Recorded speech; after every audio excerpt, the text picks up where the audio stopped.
So we are more bacteria. 90% of the cells in our body are not even human. They're bacteria. 99-ish% of the genetic material inside of us is not human. It's viral, it's bacteria, fungi, parasites even.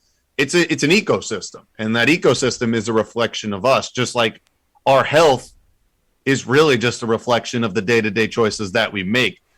We now live in a space now where, we are so disempowered from our own health journey. We're told that,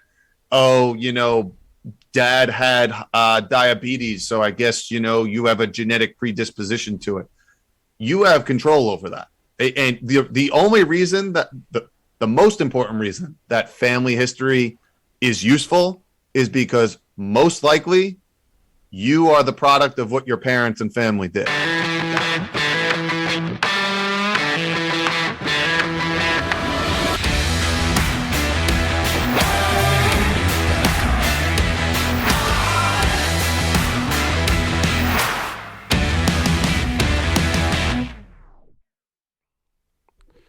Welcome to the Building Men podcast. Become the strongest version of yourself mentally, spiritually, emotionally, and physically. Back in the studio today, brother. What's going on? What's happening? A little deep voice there. Little deep. A little extra deep voice. Extra bassy. So I notice you're wearing a button-down shirt and you're several buttons deep. I could go deeper if you want. I got. Is that what you say to the ladies? Is that your? Except I'd be lying if I said that. Yeah, I can't. I can't go any deeper. I can't. This is it. That's all I got. And you got some kind of a chain, a medallion on around your neck right now. I do. Don't ask me what it means. I've read it, but I just forgot. Right. I just like the way it looks. No, I'm feeling like the black look. No, it looks the black good. on my pasty white skin. And even in the studio, it's a bright environment in here, so anything that we could do. We're going to change up the studio. We just talked to the Rev, and we're changing up the look of the studio over December, over winter break, so it'll look a little bit different when we get back in here in January. So it's another more masculine. A little more masculine. Yeah, tapping into that energy. So before I introduce our guest, there was a post that our guest did up on social media, and you told me about it. I just wanted to read it out because I think this is awesome. And so he says, what if I told you there was a supplement that could regulate your circadian rhythm, improve your sleep, boost energy levels and productivity, and improve your mood? Would you take it? What if I told you now it was free? And you're like, all right, well, what the fuck is this supplement? I am in. Let's do it. Of course. All you have to do is go outside in the morning. Fuck that. Sunlight, right? That can't help me.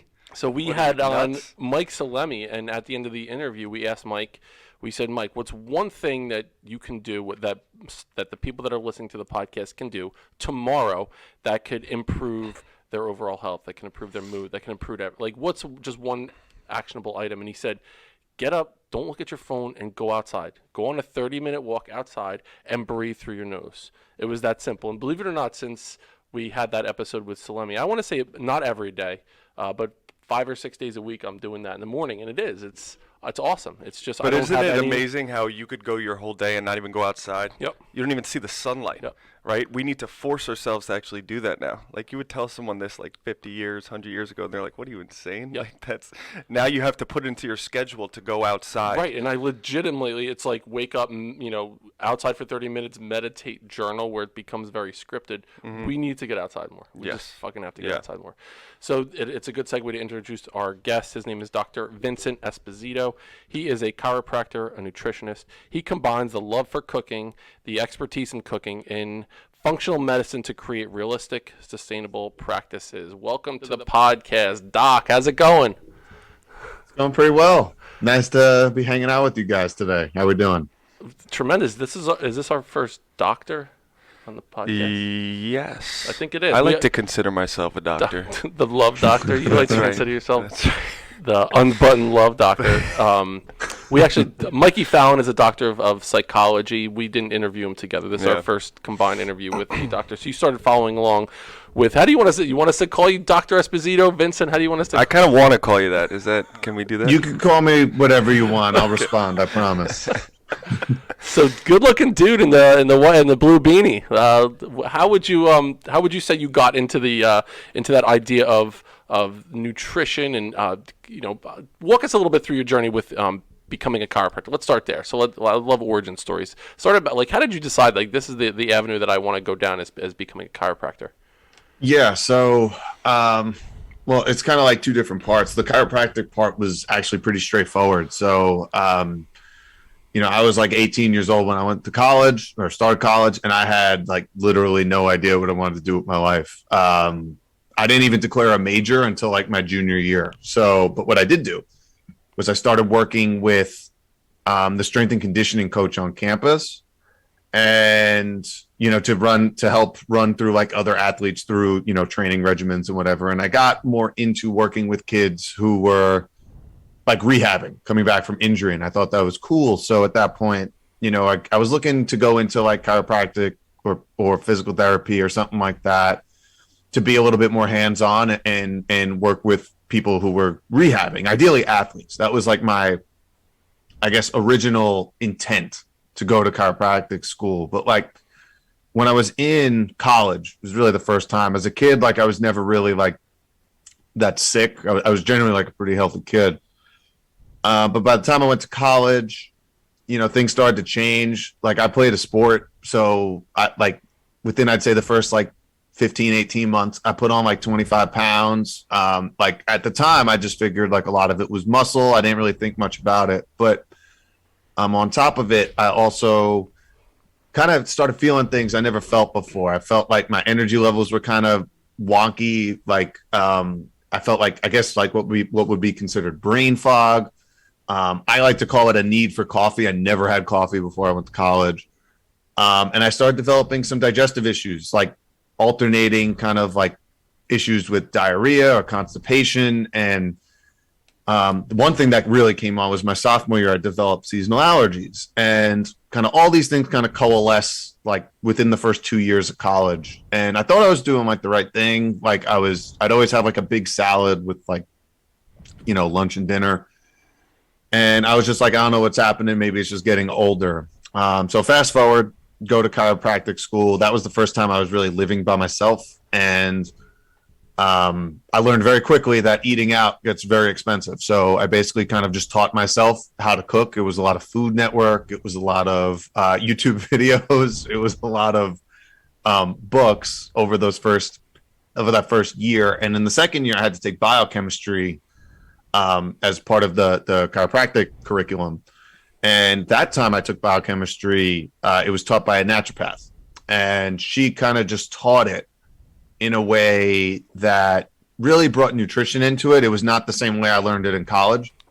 And I just thought it was interesting. And the school I went to happened to have a nutrition program. And I decided to basically enroll in that too. So about a year into that, I was still had kind of all these issues. And I realized about a year into it, I was like, you know what? I'm taking all these classes. I'm learning like a lot about nutrition and all the stuff that goes behind it. I was doing my own research, kind of outside of that too. And I realized like, what am I doing here if I'm not going to, try some of this stuff? I kind of learned how to cook, like the basics of all that. Now it's time to actually like put it into practice. So I did. I would say within the first like month or two, all of the digestive issues went away. My energy levels came back. I would say within like 5 or 6 months, basically all the weight that I put on came off without really changing anything else. And I would say the next time spring came around, like my allergies just didn't come back. So I was like, holy crap, like this is real. Like if I'm learning some stuff, but practically anyone can do this. It just takes a little bit of time. And pretty much by around the time I was ready to graduate, I was like, this is kind of the route I want to focus on. And that's kind of where we're at, 3-ish years later. You mentioned playing a sport in college. I played baseball in college, and he played football in college. And so playing baseball, I remember I went into college, and I want to say I was maybe 190 pounds. I'm 6'4". 190 pounds, and I tried to put on weight, and I don't know if you remember, I'm probably a little bit older, but it was in the 97, 98 baseball season, McGuire, Sosa chasing the home run record, and they found that McGuire was using androstenedione, if that's how you pronounce it. It was like creatine and andro. They found it in his locker, And I remember, a lot of the guys that I played baseball with were juicing. They were on steroids, and to me that was something I wouldn't do. But I started taking andro. I don't know if I ever told you that or not. No, I started you didn't. taking andro as I was, playing baseball, and I remember I had really terrible eating habits. I was drinking. I mean, in college, drinking way too much. And I was taking andro, and I ballooned up pretty quickly too. I remember coming back, and I went from 190, maybe my freshman year, and then my junior year into my senior year, I was like 235, 238, something like that. And I just remember my face got gigantic, and I remember thinking like, oh, it must have been the andro that I was taking. But it was probably all the other just shit that I was doing, and I didn't have a good cardiovascular regimen. So did you notice that it came on pretty quickly, that weight gain that you had, or was it a slow kind of, putting on the weight? I would say it probably all happened like over about a year. Again, like, I do think more so in college, it was different. I think we had a little bit more of like a ahead of the curve strength and conditioning coach. So a lot more of the stuff was much more like functional movement based and stuff like that. It wasn't very old school. I remember the football coach always coming in and like screaming at them because not everyone was like squatting every time they came in. But anyway, no, it probably took about a year for all that to happen. And so it wasn't like insidious. It didn't happen initially, but I do remember coming home like my sophomore year, I guess, for Christmas break. And my mom saw me and she just like made a comment and like just basically I was putting on weight. And I was like, no, I'm not. And then I just like went on and I went on the scale and I was like, well, it's probably just muscle mass. And that's how I justified it, to be perfectly honest. Yeah. Could always count on moms to come in. That's exactly. What did she say to you when you walked in? Oh, she's like, your face looks so full.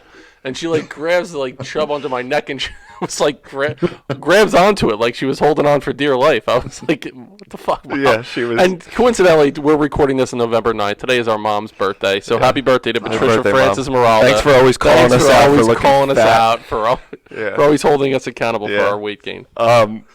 So one of my questions going into this, like, first of all, I feel like with all the information out there, it's always like we get paralyzed by what is it?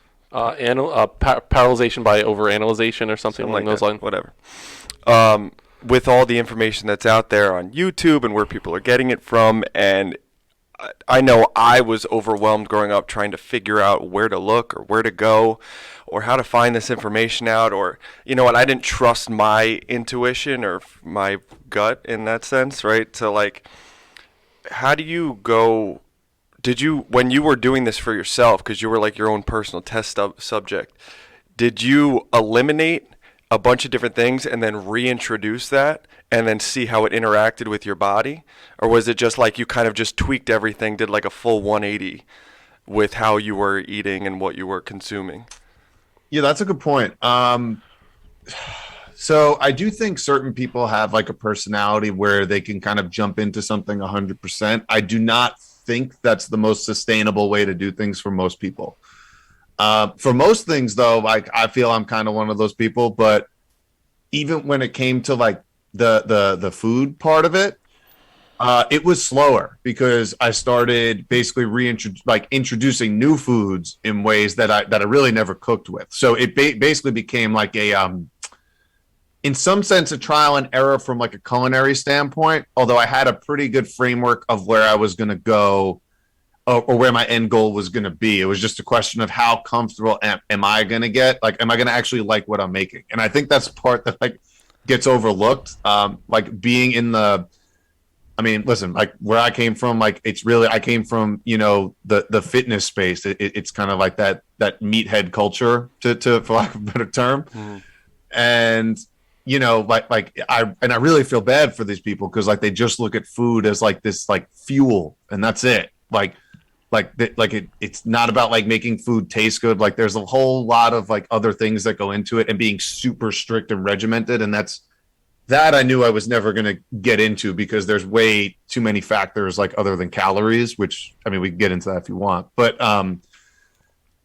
yeah, no, it was definitely a slow process. And like at this point now, like I'm personally 100% plant-based. I did not go that way overnight. That took me probably around 9 months to get there. And it basically just went from more of like a typical, I guess having something or some animal products at every meal to like once a day to 3 to 4 times a week to maybe if I go out at a restaurant over the weekend, and it slowly like phased it out. So it didn't happen overnight for me. And that also gave me time to like get more familiar with new ingredients, if that makes any sense.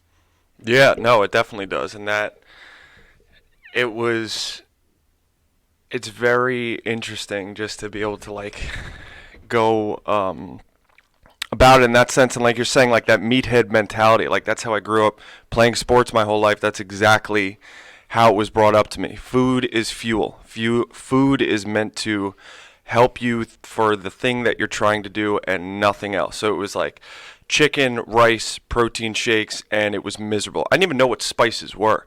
That was not a thing, right? I'd slap some like hot sauce or ketchup on shit, and like you had a hole in your intestine, I think, because of all the hot sauce that you had. Like the amount of hot sauce that I would put on everything, because like it's the only way that I could, take in. It was like 120 grams of grilled chicken or boiled chicken. Like it was terrible, and I just thought that was the only thing that I needed to do, and that was all that mattered. And yet, not giving myself that, like, I could still enjoy a meal without having, and still have my health in mind, and still be able to perform on the field, and still be able to do all these things. It doesn't have to be like one or the other when I'm dealing with food. Mm-hmm. That's exactly the point. Yeah, it gets caught up. Yeah. That's what it is. Yeah. So people that are listening, what would you say to the dude who's like, fuck that. I need to have my steak rare in front of me. It needs to be mooing when it comes out of the kitchen, where it's that mentality. And I love to eat meat myself, and I'm one who, the thought of going 100% plant-based, it makes me shiver a little bit right now. So what would you say to someone first who's like, I'm a man, I need to eat meat at every meal? What would be your pushback there? Well, you have to start slow. And listen, like my goal at the end of the day is not exactly to turn everyone into a vegan. It's just to kind of put things into context. And, for me, like my playing career is over. I play, softball and basketball and whatever, just like, for fun and whatever. But it's not like, I'm competing at this point anymore. But if it was, like, I don't think my approach would be much different. But what I will say is now like my goal, what I'm particularly interested in is longevity and being able to shoot hoops literally in my 60s and 70s. Like that's my goal. Or, play in a softball league or just be able to like run around and not be in pain. Like these are things to me that are actually important.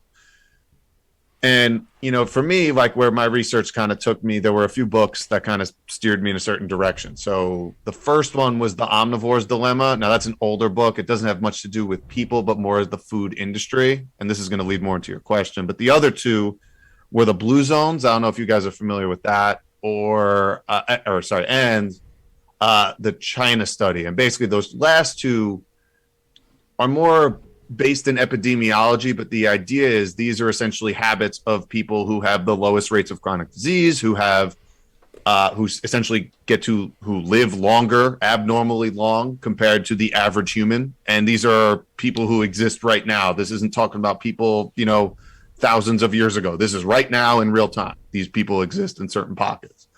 To me, I find that much more useful than having an argument of, what the ancient Romans and Greeks ate or our ancestors before that. It's not exactly as practical an argument, in my opinion. When it comes to like the meat argument, like when it comes to, do you want to give it up or go vegan or not? Like, listen, the way it seems like when it comes to longevity and health is that most of these people, and again, these are pockets of people all around the world who don't live together, who don't, have some sort of like genetic mutation or whatever excuse you want to bring up. They do not, they're all over. They're in different, we got one in Japan, Italy, Costa Rica. There's one in the US, surprisingly enough. Basically the trend is they are somewhere between like 85, 90, and 100% plant-based. Some of them are full vegan, most of them aren't. So so there's two parts. One of it's an amount thing, seems to be. The bigger one to me, when it comes to animal products particularly, is the quality of it. And this is where that first book comes back into play, The Omnivore's Dilemma. A lot of it is really about where our food comes from, how it's raised, what these cows and chickens and fish, like what are they consuming? Because, if you go to these, conventional like factory farms, a lot of these animals are given foods that are laced with hormones. We were talking about that, before actually, to like literal growth hormones, antibiotics, medications. You have to realize when these animals are then slaughtered, then you're consuming low grade antibiotics, things like glyphosate, pesticides. We consume those at the end of the day. So if you're constantly getting those low grade exposures over and over 2 to 3 times a day, every single day, that's going to add up over time, and it becomes a little bit more insidious because you can't look at like one thing one day, oh, that's what did it to me. Usually it's a buildup of things over time, and then something happens that tips you over the edge, and you only look for that one thing. But the reality is it's not the one thing. It's all of it comes together. You just happen to fill up that bucket a little bit too much, and now it's overflowing. So, there's 2 parts of it. One, I think, is the amount, and the other, I think, is the quality. And I think particularly with animal products, it's really either not talked about or not acted upon as much as it should be. That's kind of like where my stance comes from on it. Yeah, and that makes a lot of sense, and it's hard to think about like giving up meat. Like meat is a huge part of what I consume, but also finding that quality of meat is also really difficult. Do you know like resources, or let's say for people who are like, I can never give up meat, I can't do it. Okay. Do you know, I guess, going to like local farmers, or do you have like places that if you were going to buy meat or you were going to go to a certain place, do you have somewhere that you would look to? Or do you have certain like criteria that you would look into that it needs to have this, this, and this if I'm going to buy meat from this person? Yeah. So the easiest thing to do, and this was difficult for me when I was living in, New York City, because that's where I'm from. There were a couple butchers that I did know that I asked them straight up, like, where do you source it? And what farms do you get this from? What are their practices? Like, these are the questions you have to ask. The most direct way to do it is to go to the farmers and ask them. If you go to a farmer's market, like, I think it's one thing to go organic. If you can get grass fed, if you can get wild caught fish, that's a start. And there's some stuff with that where like that would be the best place to start, but there's some kind of like finicky stuff with that too. You can also learn stuff from farmers, whereas they might do things, but maybe they can't, or just haven't purchased like the seal for it yet. But if you ask them directly, they'll say, yes, we follow the guidelines. So that's a couple ways to like cut costs. I do understand your point though. Like that's the thing, particularly when it comes to animal products. If you want to get really high quality stuff, that's going to cost you at the end of the day. And that has more to do, I think, with how the big food agricultural system is set up. It rewards basically quantity and doing things kind of a certain way, because that's really more how, farmers are incentivized. But that could change on a big scale, but that's going to take a lot of big changes on like a political spectrum. But I guess to get to your point, farmers, look for organic, look for, grass-fed, look for wild-caught if you're talking about fish, free range if you're talking about chickens. Those would be some of the first things to look for. And the best thing to do, though, would be if you have access to farmers or you shop at farmers markets, is to talk to those people. In one of the most poignant and brilliant lines in any movie of all time, Chris Farley said in Tommy Boy, you can get a good look at a T-bone steak by sticking your head up a cow's ass, but it's better to take the butcher's word for it. Thank you for that.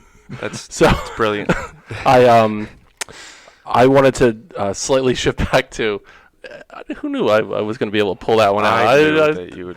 You knew I'd be able to. So when you talked about the different, like the chronic diseases, I want to go back in that realm a little bit. You mentioned, the Roman times, and you had a better chance of getting your head chopped off by a sword or a dragon, burning you to pieces back then. But did dragons exist back in the room? Because sure I don't did. remember.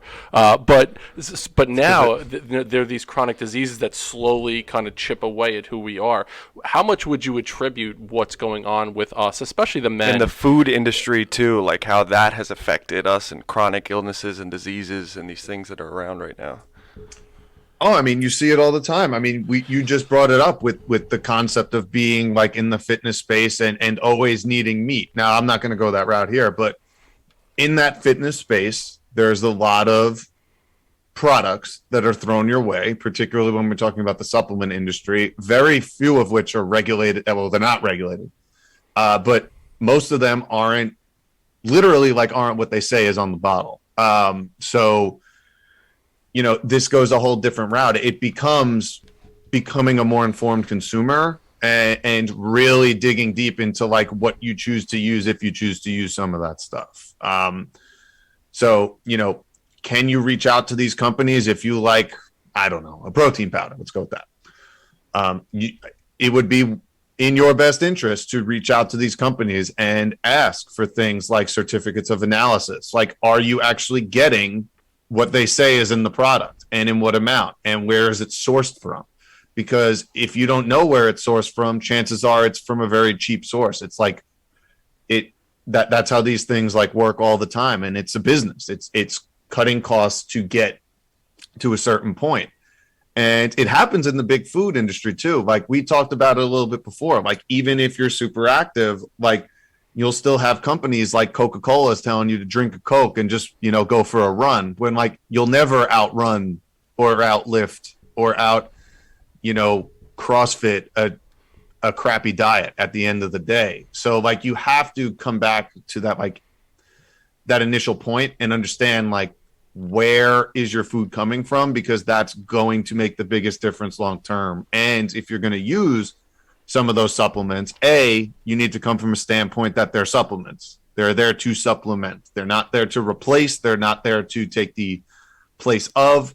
Like they're only there to help on top of what you're already doing. So if you're relying on these things as like a daily thing or as a replacement, it would be time to reevaluate, particularly when we're talking about long-term health in general. Because I mean, and I'm sure you guys are aware, like bodybuilders in general are like notorious for having short lifespans. So like it's one thing to look a certain way and it's another thing to go the performance longevity route. Like they're not mutually exclusive, but there's a lot of difference between them. So like really kind of dig deep, understand what your goals are, and then you can go a different route.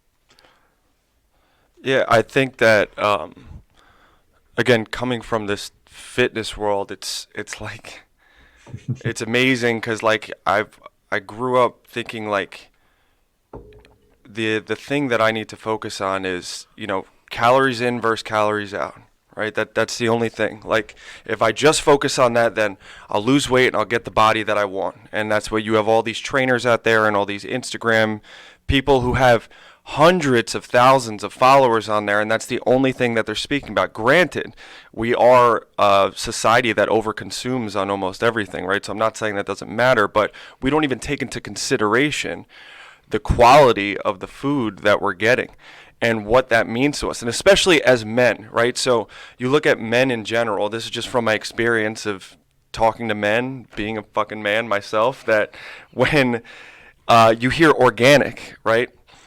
That sounds like some hippy-dippy bullshit, right? Some like, oh, I'm not going to do that. I'm not fucking, you know, why does that matter? Who gives a crap? I'll just get this. This one's cheaper, right? What's the reason for getting that? And looking at ingredients, right? Like certain ingredients on the back of our products that we're using. On all of these things that we're putting onto our body, putting into our body, you know, using for our toothpaste, all this stuff that isn't considered. And I don't think people know where to even start or how to make it, like how to get them to understand and what the power of that is. You know, so I know it's kind of like a loaded question, but like how would you begin to start someone off so it's like digestible, to be like, hey, I want you to go to the food store and just focus on this, and here's why, you know, and like understand this so that they could just start a starting point for someone.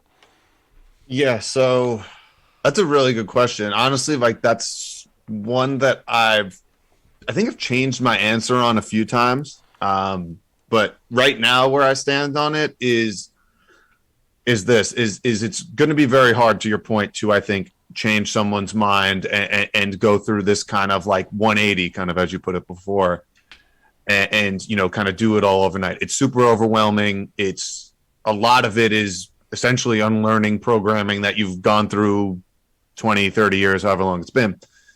And that's very hard to just stop on a dime and turn around and go the other way. So what I've found has been more effective more recently to at least get going in this direction. And again, you got to give yourself the time and space to do this because it's not going to change overnight, but it's probably adding something in. Is what can you add in to what you're doing every day to just get the ball rolling? So for example, like it could be like instead of a standard protein shake, let's go with that, maybe you're going to add some frozen fruit to it. And maybe instead of using a protein powder, you might add some almond butter or hemp seeds or chia seeds or different nuts to get that, to use actually like whole versions of these foods instead of powders.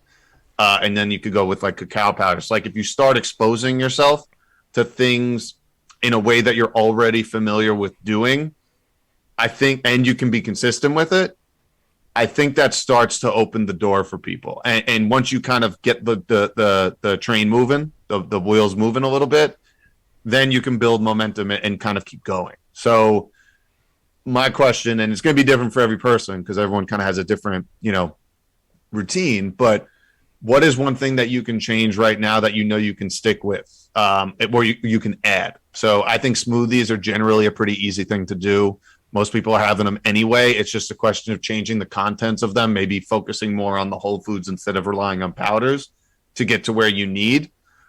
And to me, that to me seems like an easy starting point that most people, you know, can take advantage of. So that's like one example of it, but that would be probably the way to do it. Because once you go that route, then you could get into, oh yeah, maybe, you know, I probably shouldn't be having fluoride in my water, or oh yeah, maybe, you know, this toothpaste I'm using has triclosan and that's probably not great considering that's linked to causing cancer. So like it leads to that effect. It's just a question of starting with something that is going to start that shift.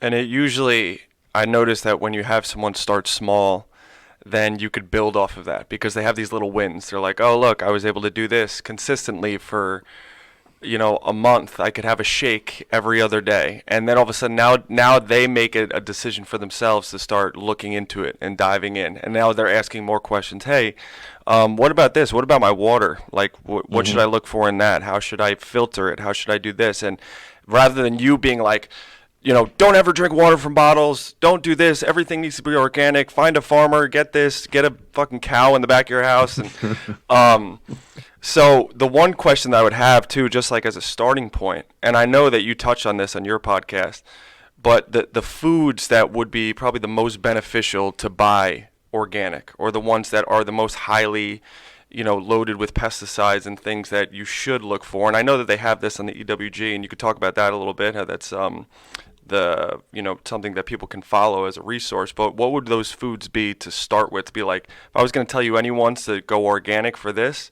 and then maybe save money on other ones, it would be these foods to look for. Yeah. So to follow up on that, so the Environmental Working Group comes out with a list every single year. Well, it's two lists. It's called the Clean 15 and the Dirty Dozen. So two lists. And basically they rank foods on a year-to-year basis on the pesticide content of produce. So, you know, the Dirty Dozen, those tend to be foods that you would definitely want to buy organic.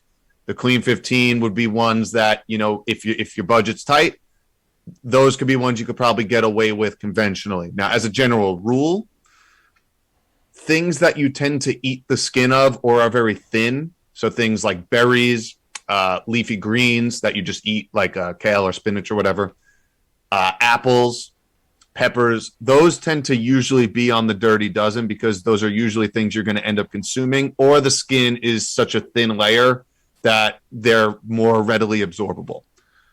things that tend to be better or you can get away with conventionally tend to be things with thicker rinds that you don't eat. So think things like pineapples, watermelon, citrus fruits, barring you're not using the zest. If you're zesting, then I would go organic. But those tend to be foods that are on the Clean 15. So as a general rule, that seems to be one that's useful for most people. The Dirty Dozen, that's what they called you and your 11 best friends in high school, right? That's what they called you, the Dirty Dozen. I right. knew it stuck out to me for some reason. So, Vincent, thank you for giving us, like, these are things that we should absolutely incorporate. Same thing if I'm going into a grocery store or something. What's one or two things that I need to look for on a nutritional label to avoid right away? Like one or two things that as a man in my 40s, I don't even know that I don't know that I shouldn't be eating this right now. Right. Well, an easy thing to do would be, I spend about like 80% of my grocery shop in one aisle. It's in the produce aisle. So everything in the produce aisle doesn't have an ingredient list. So that's a good place to start, is things that don't have them. Very tricky with things, I'd say the easiest things, or the most common things that absolutely, no matter what diet of the week you tend to follow, things that like should absolutely be avoided are things like high fructose corn syrup and its derivatives. Now, this can be a ton of different things. It could be brown rice syrup. It could show up as fructose. It could show up as a variety of different names. There's a list of like 40 different names I have that you can see is that you could hide high fructose corn syrup in. So that's an easy one that is very simple. Just avoid it straight out. These are things like you can get away with having like a purer grade, like a maple syrup if you want a sweetener or something like that. Other ones that are really bad are things like hydrogenated vegetable oils. So these are going to be like soybean oil, canola oil, everything in between, all those kind of vegetable oils, super, super inflammatory. And you'll find these in a ton of different foods. Like if you look at ingredient lists, you'll find all different types of oil, safflower, sunflower oil. When they're heated, they go rancid very quickly. And a lot of these kind of mess up your omega-3/6 fatty acid ratios. And when they're rancid, they're just going to add to the toxic burden, the oxidative stress on the body. They basically are already in a free radical form because they're oxidized, because they're damaged. They're basically going to just harm DNA in a variety of different ways. So vegetable oils, like of all those kinds, tend to be really, really bad. Like if you needed to use oils, you want to search for like higher quality ones, like extra virgin olive oil, like coconut oil, like avocado oil if you could find it. Those would be much, much better options. But those would be like just a couple things that are like pretty much ubiquitous. And if you see anything with any of those oils or any of those like names for high fructose corn syrup, those are easy sayaways. And once you start looking, you'll be surprised at how many foods they're actually in. Yeah, it's crazy. It's honestly scary when you start to look at the back and you start to find these little words that you're looking for, and you're like, holy crap, this is in like half my pantry here that I'm looking at this stuff. And but like you said, like the ingredient list, like the ingredients in blueberries is blueberries, right? Like, and so if you look at the back of your list, or you look at the food that you're eating and you try and shorten that list a little bit, that's always a good sign. Or if you can pronounce all the words there, that's also a pretty good sign too. One thing I wanted to talk about, and again, you could probably go for days on this, but like if you were explaining this to someone who, like a child who had no idea what the hell you were talking about, almost spoon feeding it to them, what the gut microbiome is and the importance of that, why we should know what that is, and maybe what to look for, things to do to help feed that, or just kind of a general understanding of what that means, because I feel like that word is getting tossed around more and more and it's becoming more known, and I want people to understand what that is and how important it is to understand that. Yeah, so for kids, well, this is actually the analogy I use with adults, so I'll use it for kids. You remember in like sixth grade, sixth grade, you learn about all the different biomes in science class. Like you learn that there is a rainforest, and you learn that there is, a temperate forest and desert, whatever, all of them. we have our own forest, so to speak, inside of us, and that is the microbiome. And you learn, similar to say the temperate forest, for example, that you can't have palm trees because it isn't warm enough, or it's not getting the right amount of sunlight. The same thing happens in your microbiome. So basically, it's going to be a reflection of what you put in at the end of the day. And it's not just like there's one species. There's one, but there's somewhere between 600 and 1,000, give or take. Probably a little bit more, to be quite honest. But ideally, we want as diverse an array as possible. So if you're a kid, you want to feed the good ones as much as you can. And the good ones like fiber at the end of the day. Now, standard American diet, if you're following that, you're looking at somewhere between like 8 and 12, 13 grams of fiber a day. RDA is about 30. To me, I still think that's ridiculously low when you're talking about like ideal optimal health and gut health. You're probably at least 50, probably closer to like 60, 70 plus grams a day. That takes time to work up to, though. So, with kids, you really want to be able to feed the good gut bugs, and the good gut bugs like fiber. That's going to be your fruits and vegetables. That's going to be your beans, chickpeas, lentils, whole grains, nuts, seeds. That's where fiber is. And, we lose that in processing. We lose that, when you take the husk off brown rice and it becomes white rice, or it turns into white flour. Like, you lose all that stuff in the processing of food. So that is from a simplicity standpoint, that's, kind of where it comes from. Now, how far you want to dive into this, like, you let me know, because I can go on for this for a while. So, like, which route do you want to take?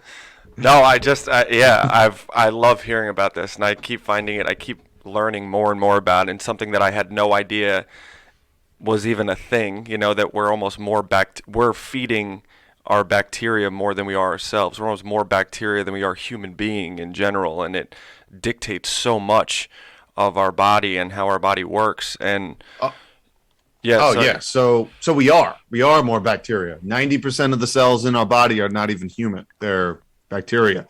99-ish% of the genetic material inside of us is not human. It's viral, it's bacteria, fungi, parasites even.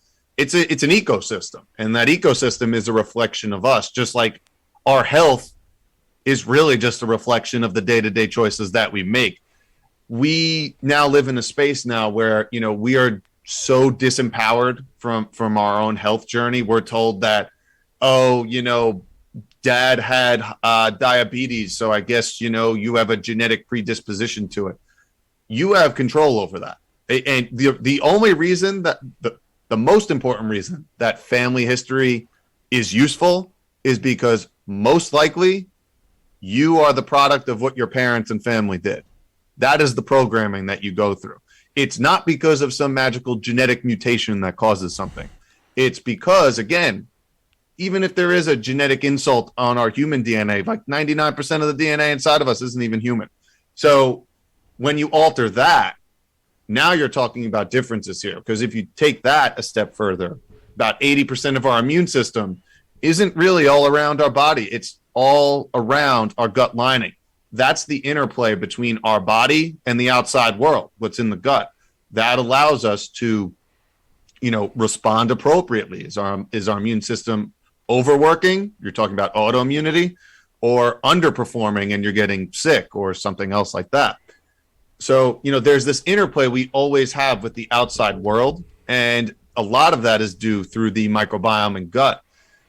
To bring this back to the fitness point, and, we could change topics after that, but this is honestly why I don't write macros on any of the recipes that I write, and I refuse to do it, because that assumes the body is this basically a bomb calorimeter, which it isn't.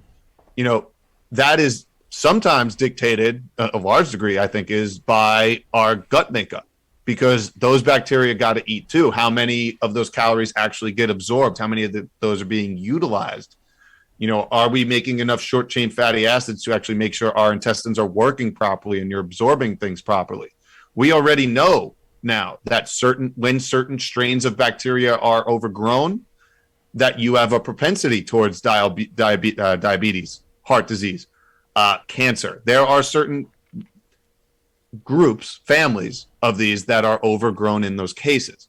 So it's really not even a question of eliminating them, because that's what we see with antibiotics, and that leads to a whole separate litany of issues if they're overused or misused. It's really about how these two places, how we work with our inner environment.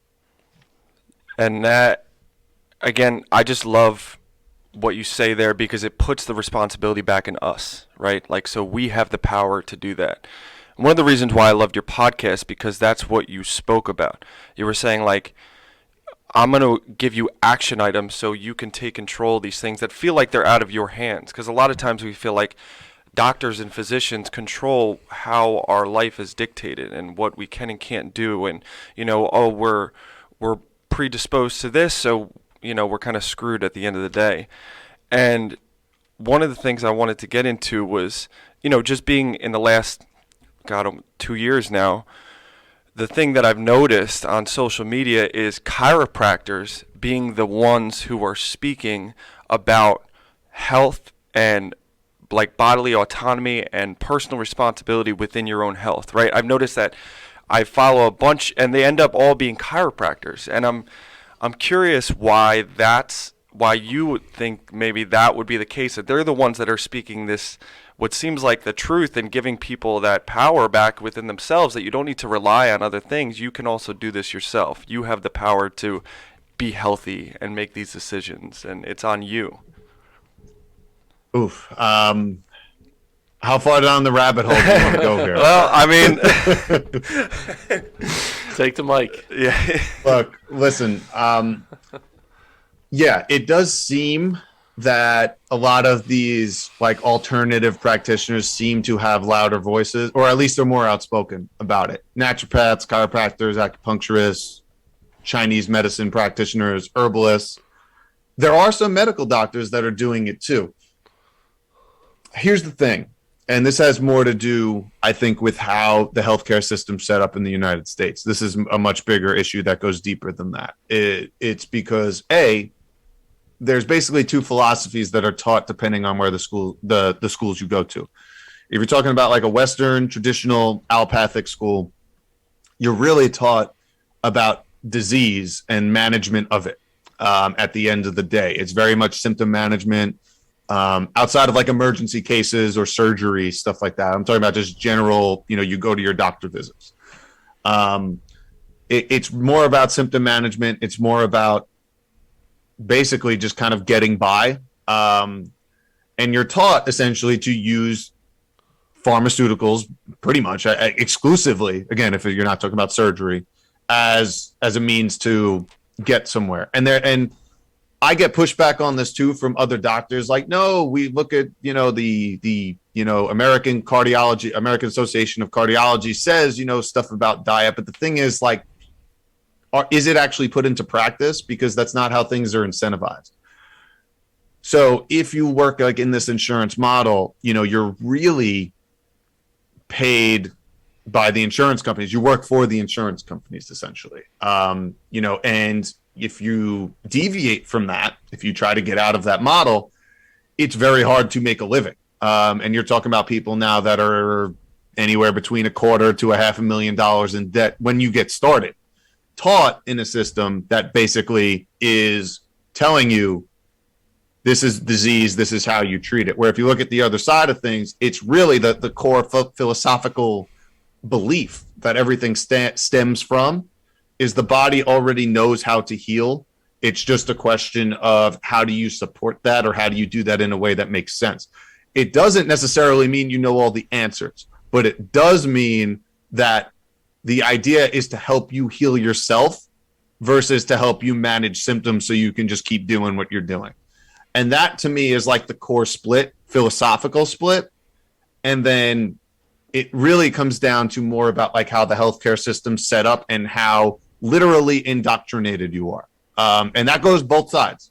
Like, this is why, on my own, when I do work, I do not participate with insurance companies because I will not have someone dictate what I am going to do working with people. That's just how I operate. Now, listen, that's an out-of-cost expense. I think it's ironic because when you look at the U.S. Compared to all industrialized countries, we spend the most per capita on healthcare. Full stop. We spend the most money.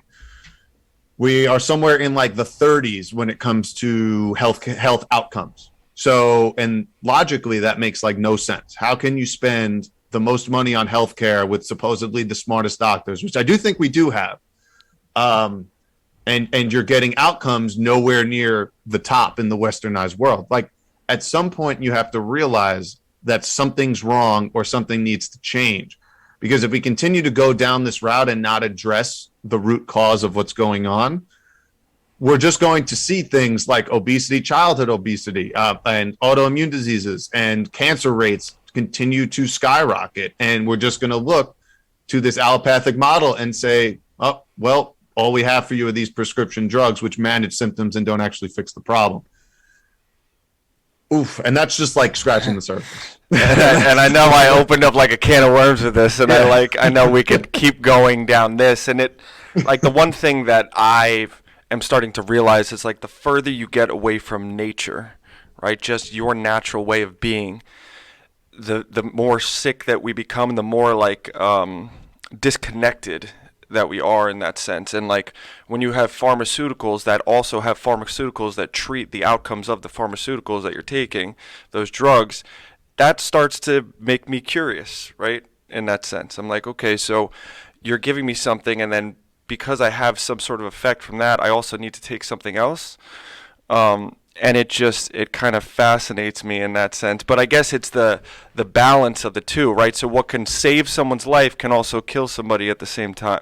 The magic of, the beauty of what some of this technology that we have right now, as good as it is, it can also hurt people because the further that we're getting within our own bodies and what our bodies are amazing, right? Our bodies have this beautiful ability to be able to heal itself if we allow it and give it that space. So, we need to use it more like this is a cast, and then, you need to also allow it to heal once that cast is off, not be reliant on this like you're in a wheelchair for the rest of your life from medicine and doctors now.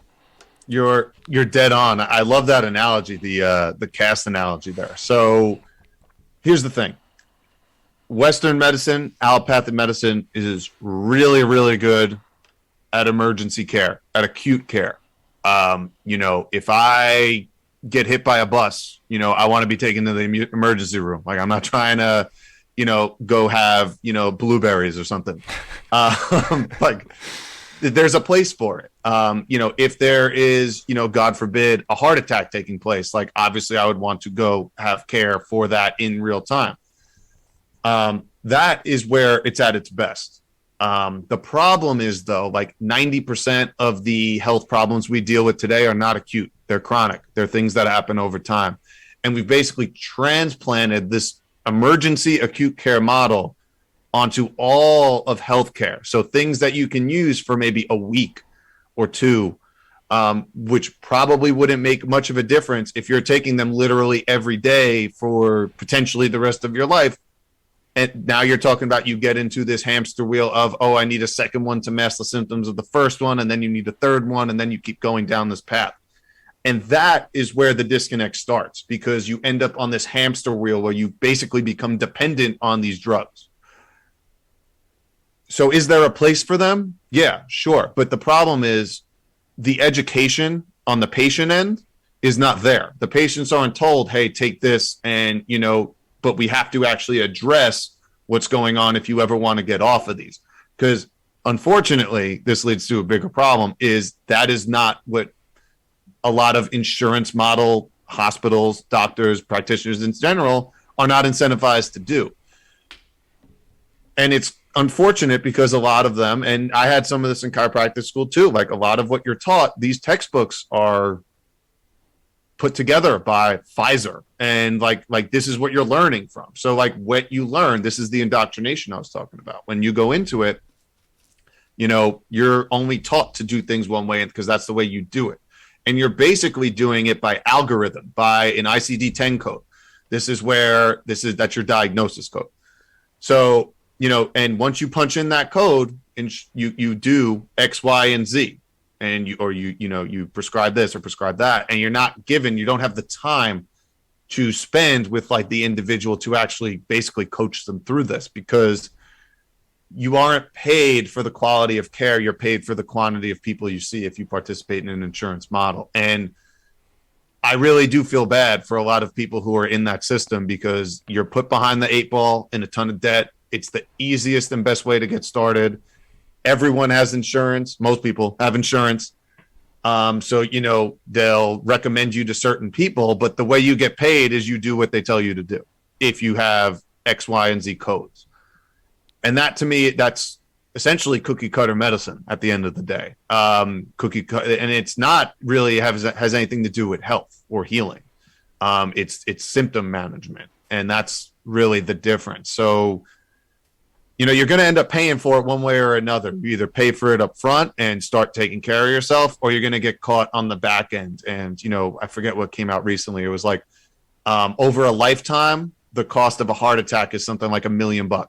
So, depending on how long you live after it. So, take that for what you will. Hopefully that works as some kind of motivation when it comes to that. Yeah. And you look at, people always want to say, oh, this food's it's so expensive. This costs money, this membership to this gym or hiring this person. I'm like, okay, well, this could also be later on down the road when you are paying this $1 million for the heart attack that you had that, granted, you can't say that it's directly going to cause, but there is a lot of research out there that says that correlates to that. So I would invite people to, when you're considering buying these certain foods or cooking for yourself rather than going out to a restaurant, think about these things that you're talking about right now. And the issue is just, it is kind of a vicious cycle from hell that's going on, and to say that it's one thing versus the other, or this person's bad, you can't really do that. There's when you start to peel back the layers,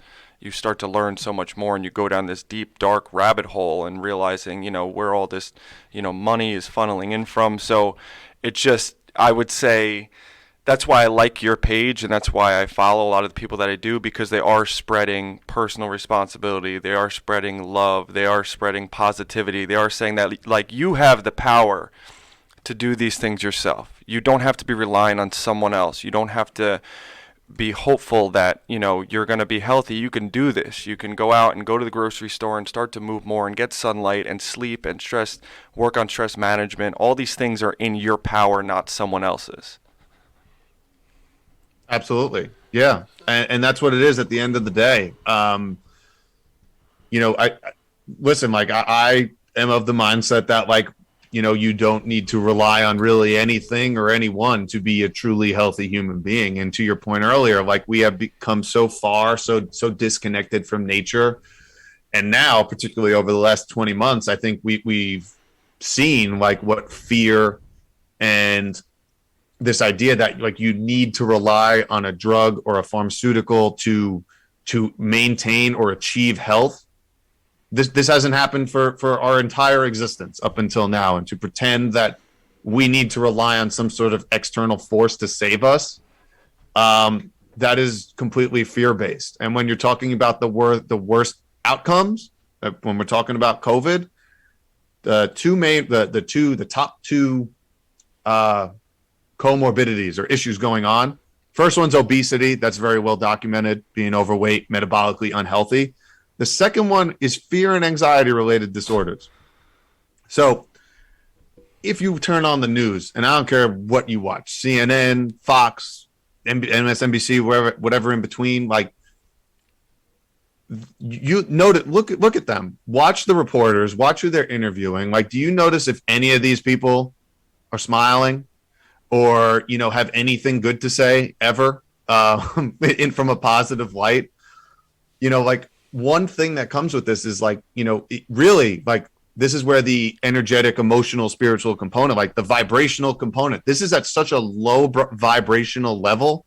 If you are constantly hooked on that TV and watching it, like, you feel that, you get that vibration that brings you literally into a lower vibrational state if you're consuming that for that long. And you see that when you get into this kind of fear, anxiety, you're scared, that is the time where you basically look short term and you forget about the long term potential consequences or detriments, or the fact that you actually have the power to do something about it.